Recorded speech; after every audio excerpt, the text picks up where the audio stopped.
রান্না শেষ করে আমি গেলাম কলতলায় স্নান করতে। বুঝতে পারলাম ওই তো বড় ভাসুর টিনের ফুটো দিয়ে উকি দিচ্ছে। কাল সারাদিনও তো পাইনি, রাতে তুমিও ক্লান্ত ছিলে। যা করার তাড়াতাড়ি কর, নইলে ঝামেলা হবে। খড়ের গাদার পিছে বিদেশি বেলুন নিয়ে চলে আসিস, আমি ওখানেই থাকব। এই দুর্গাপুজোতে বনেদি বাড়ির পারিবারিক ঘটনা দেখে আমার চোখ ছানা বড়া হয়ে গেল। আমার নাম অপর্ণা, বয়স ৪২, কিন্তু আমাকে দেখে সেটা কেউই বলতে পারবে না, কারণ রূপচর্চার কারণে বয়সের ভার বোঝা যায় না। আমি সামান্য স্বাস্থ্যবান, মুখে বলিরেখার চিহ্ন নেই বললেই চলে। লম্বা কালো চুল খোপা করে বাঁধি, পুজোর দিনগুলোতে আবার খোলা রেখে সাজি। আমার স্বামী শুভম কলেজে পড়ায়, ব্যস্ত মানুষ। ছেলে অনিকেত দিল্লিতে মেডিকেল পড়তে গেছে। ও এবছর পুজোয় আসতে পারবে না, তাই আমি একরকম একাই রয়েছি। আমাদের দক্ষিণ কলকাতার বনেদি বাড়ির দুর্গাপুজো মানে আলাদা ঐতিহ্য। চারচালা মন্দির, শোলার সাজ, ধুনুচির ধোঁয়া, ঢাকের বাজনা সব মিলিয়ে এলাহি আয়োজন। যে যেখানে থাকুক না কেন, আত্মীয়রা ছুটে আসে। আর আমি যেহেতু বাড়ির গৃহবধূ, তাই সব আয়োজনের ভার আমার ঘাড়েই। অবশ্য এবার একটু স্বস্তি আছে, কারণ আমার বড় যা কাবেরী আর ননদ নন্দিনী আগে থেকে এসে পড়েছে। ওরা এলে আমার একা হাতে চাপ কমে যায়। কাবেরীদির বয়স আমার চেয়ে ৩ বছরের বড়, কিন্তু তাকে দেখে বোঝা যায় না। ফর্সা, সামান্য উঁচু লম্বা, সবসময় লাল পাড় শাড়ি বা সাদা সুতির শাড়ি পরে ঘুরে বেড়ায়। ওর চোখ দুটো যেন সবসময় কারো দিকে খুঁজে বেড়ায়, অপলক, তীক্ষ্ণ। আমার সঙ্গে খুব খোলামেলা ব্যবহার করে, হাসি ঠাট্টায় মাতিয়ে রাখে। তবে আমি মাঝে মাঝে লক্ষ্য করেছি, পুজোর ভিড়ে অনেক সময় সে চুপচাপ গা ঢাকা দিয়ে থাকে। তখন মনে হয় ভেতরে লুকোনো অনেক কিছু আছে। নন্দিনী হল শুভমের বোন, বয়স ৩৮, গায়ের রং একটু শ্যামলা হলেও মুখটা খুব ঝলমলে, একদম প্রাণখোলা হাসি, গলায় সোনার হার সবসময় ঝমঝম করে বাজে। তার স্বামী সুব্রত একেবারেই ভিন্ন মেজাজের মানুষ, গম্ভীর কিন্তু গল্প করতে ভালোবাসেন। নন্দিনীকে দেখে আমার মনে হয় তার ভেতরে যেন সবসময় একরকম অস্থিরতা কাজ করে। মাঝে মাঝে মনে হয় নিজের বাদেও কারো সাথে ঘনিষ্ঠ সম্পর্ক আছে। এদিকে আছে কাবেরীদির ছেলে প্রীতম, বয়স ২০, লম্বা ফর্সা, একেবারে কলেজ বয়। ওকে দেখলে কারো মনে হবে না সে এখনও মা বাবার সংসারে থাকে। চোখে মুখে এক অদ্ভুত জেদি আকর্ষণ। আমি যতটা দূর থেকে বুঝি, ওর সাথে দিদির সম্পর্কটা শুধু মা ছেলের মতো সহজ নয়। তবে এই কথাটা আমি আমার মনের ভেতরেই আটকে রাখি, কাউকে বলার মতো সাহস পাই না। পুজোর আবহ শুরু হয়ে গেছে, বাড়ি ভর্তি আত্মীয় স্বজন। সকাল থেকে ভিড়, হাসি, হইচই, খাওয়া দাওয়া, ঢাকের বাজনা সব মিলে বাড়িটা যেন অন্য জগৎ। তবে এত লোকের ভিড়ের মধ্যেও আমি লক্ষ্য করি সবার চোখ কখনো না কখনো আমার দিকেই ঘুরে যায়। হয়তো আমার সাজ, হয়তো আমার হাঁটার ভঙ্গি অন্যরা ভালোভাবে লক্ষ্য করছে। বিশেষ করে যখন কাজের সময় আঁচল গুজে বাড়ির কাজ করি তখন। কিন্তু আমার গল্পটা স্রেফ সাজগোজের নয়। পুজোর এই ভিড়ের মধ্যে ধূপের গন্ধ আর মন্ত্রোচ্চারণের ফাঁকে কোথাও যেন গোপনে অদ্ভুত কিছু লুকিয়ে আছে। আমি টের পাই, শুধু আমিই নয়, আমাদের পরিবারে প্রায় সব মহিলার জীবনে এমন কিছু অজানা গোপন অধ্যায় আছে, যা প্রকাশ্যে আসে না। সেদিন ছিল পঞ্চমী। ঠাকুর আসবে সেই নিয়ে সকাল থেকে সারা বাড়ি ব্যস্ত। ভাসুর বাবু সকাল থেকে মিস্ত্রিদের সাথে কাজ দেখাচ্ছে। একটু পর ফুলওয়ালা, ঢাকি, লাইটিংওয়ালারা এক এক করে আসছে। আমি রান্নাঘরে গিয়ে দেখলাম কাবেরীদি ইতিমধ্যেই কাজ শুরু করে দিয়েছে। শাড়ির আঁচল কোমরে গুঁজে রান্নার মেয়ে ঝর্ণার সাথে তরকারি কুটছে। ওকে দেখলে মনে হয় না এ বয়সেও এমন সাংসারিক কাজ জানে। সাদা লালচে পাড়ের শাড়ি, খোপা থেকে একটু চুল খসে পড়েছে। আমি একদিকে হাসলাম, আবার মনে মনে ভাবলাম দিদির এই সৌন্দর্য বাড়ির যে কারো নজর কাড়বে। হয়তো আমি কল্পনা করছি, কিন্তু কিছুদিন আগে থেকেই আমার চোখে পড়ছে প্রীতমের সঙ্গে কাবেরীদির কথাবার্তায় এক অদ্ভুত টানে। সেই সন্দেহটাই যেন সেদিন বিকেলে সত্যি হয়ে উঠল। ঠাকুর আনতে যাওয়ার আগে আমি ৩ তলায় উঠলাম। দিদির ঘরে একটু কথা বলার ছিল, কোন কোন সামগ্রী কোথায় রাখা আছে। ওপরে গিয়ে দেখি দরজাটা আটকানো, ভেতর থেকে হালকা আওয়াজ আসছে। প্রথমে ভেবেছিলাম হয়তো দিদি কারোর সাথে ফোনে কথা বলছে, কিন্তু কান পাততেই শুনি ভেতরে দুজনের গলা। একটা গলা কোমল, একটু খুঁতখুঁতে, ওটা কাবেরীদির। আর একটা গলা ভারী, একটু ভাঙা ভাঙা, সে আর কেউ নয়, প্রীতম। কাবেরীদি বলছে, এই বাবু, না না, এখন এভাবে নয়, বাড়ি ভর্তি লোক, কেউ যদি শুনে ফেলে। প্রীতম চাপা গলায় হাসছে, আরে মা, একটুখানি, কাল সারাদিনও তো পাইনি, রাতে তুমিও ক্লান্ত ছিলে। দিদির গলায় বিরক্তি মেশানো আদর, তুই যে কি করিস, না বলতে গেলেও পারি না, যা করার তাড়াতাড়ি কর, নইলে ঝামেলা হবে। বন্ধুরা, ইউটিউবের কড়া নিয়মের কারণে এসব ঘটনা সরাসরি বলা যাচ্ছে না। তোমরা কমেন্টে দেয়া লিংক থেকে আমার ওয়েবসাইট ভিজিট করো, সেখানে একদম মনের মতো গল্প দেয়া আছে, যেগুলো ইউটিউবে পাওয়া যায় না। আমার কানে যেন বাজ পড়ল। ভেতরে দাঁড়িয়ে থাকা মানুষটা আমার বড় যা, পরিবারের সম্মান, যে সবার সামনে ভদ্র, মার্জিত রূপে থাকে, আর সে নিজের ছেলের সঙ্গে এমন গোপন টানাপড়েনে জড়িয়ে পড়েছে। আমার পা কাঁপতে লাগল। দরজার ফাঁক দিয়ে চোখ রাখতেই দেখি কাবেরীদির কাপড় অগোছালো হয়ে আছে, আর প্রীতম তার খুব কাছে দাঁড়িয়ে। দৃশ্যটা এমন যে আমার চোখ ছানা বড়া হয়ে গেল। এতদিন ধরে যা কেবল আন্দাজ করছিলাম, আজ হঠাৎ সেই সত্য আমার সামনে খোলাসা হয়ে দাঁড়িয়ে পড়ল। কিছুক্ষণের জন্য আমি ভেতরে ঢুকে চিৎকার করতে চেয়েছিলাম, কিন্তু পুজোর বাড়ি, লোক ভর্তি, এরকম করলে কেলেঙ্কারি হবে, যে কারো মুখ দেখানো যাবে না। আমি সিঁড়ি বেয়ে নেমে এলাম, বুকের ভেতর ধূপধাপ করছে, কারো সাথে কথা বলতে পারছিলাম না। চোখের সামনে শুধু ভেসে উঠছিল কাবেরীদির চোখের চাহনি আর প্রীতমের জেদি হাসি, তার অদ্ভুত হালকা চেঁচামেচির শব্দ। রান্নাঘরে এসে দেখি নন্দিনী বসে আছে, ওর পরনে সবুজ জামদানি, খোলা চুল কাঁধে পড়েছে, মুখে টকটকে লাল লিপস্টিক, গলায় মুকুটের মতো সোনার হার। আমাকে দেখে হেসে বলল, কি রে অপর্ণা, এত চুপচাপ কেন? পুজোর বাড়ি, অথচ তোকে খুব অস্থির লাগছে। আমি মুখে হাসি ফুটিয়ে বললাম, না কিছু না, এত কাজ, তাই গরমে মাথা ধরেছে। কিন্তু নন্দিনীর চোখ দুটো যেন আমাকে ভেদ করে দেখছিল। ওর হাসিতে এমন কিছু লুকোনো ইঙ্গিত ছিল, যেটা বুঝতে আমার বেশি সময় লাগেনি।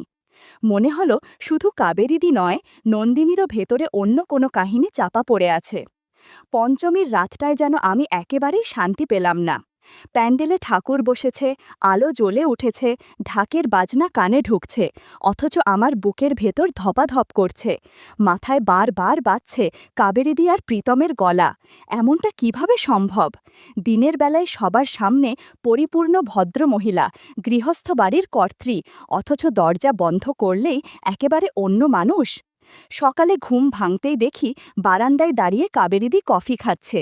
হাওয়ায় ওর চুল এলোমেলো, সাদা কটন শাড়ি আর টাইট ব্লাউজ পরেছে, যেটার হুক নড়বড়ে হয়ে আছে। আমি সাহস করে এগিয়ে গেলাম, বললাম, দিদি, এত সকালে দাঁড়িয়ে কি ভাবছ? কাবেরীদি মুচকি হেসে বলল, ভাবছি পুজোর দিনগুলো কেমন যেন অন্য রকম। বাইরে সবাই আনন্দে, ভেতরে যেন কেউ কেউ খুঁজে বেড়ায় নিজের মতো করে বাঁচার জায়গা।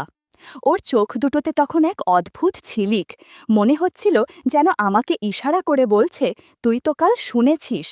আমি ঘাড় নামিয়ে বললাম, হ্যাঁ ঠিকই বলছো, বাইরে যা দেখি ভেতরে সবসময় সেটা থাকে না। কাবেরীদি হঠাৎ আমার হাত ছুঁয়ে দিল, বলল, অপর্ণা, তোকে একদিন কিছু বলবো, তবে এখন না। আমি চুপ করে গেলাম, কিন্তু বুকের ভেতর অস্থিরতা বেড়ে গেল।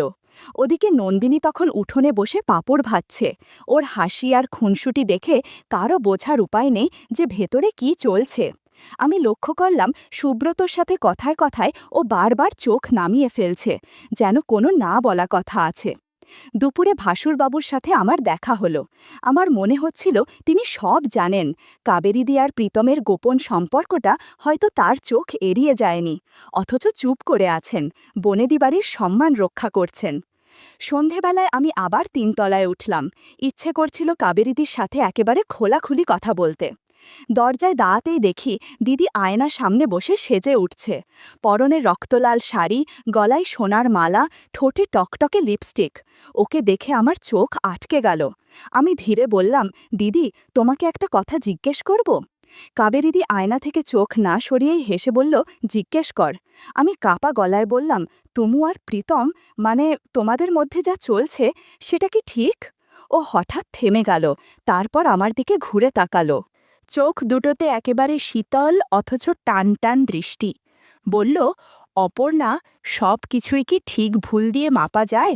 কখনো কখনো যা হয় তা হয়েই যায়। তুই যদি আমার জায়গায় থাকতিস বুঝতে পারতিস।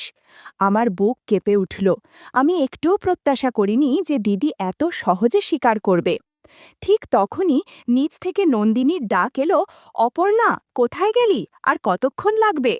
আমি তড়িঘড়ি করে বললাম, আসছি রে। আঁচলটা কোমরে গুজে নেমে গেলাম নিচে। রান্নাঘরে ঢুকতেই দেখি নন্দিনী হাঁড়ি চাপিয়েছে, একদিকে ভাত বসাচ্ছে, অন্যদিকে কাজের বউ ঝর্ণা ঝোলের মশলা বাটছে। আমি গিয়ে হাত লাগালাম, পেঁয়াজ কেটে দিলাম, আলু ধুয়ে দিলাম।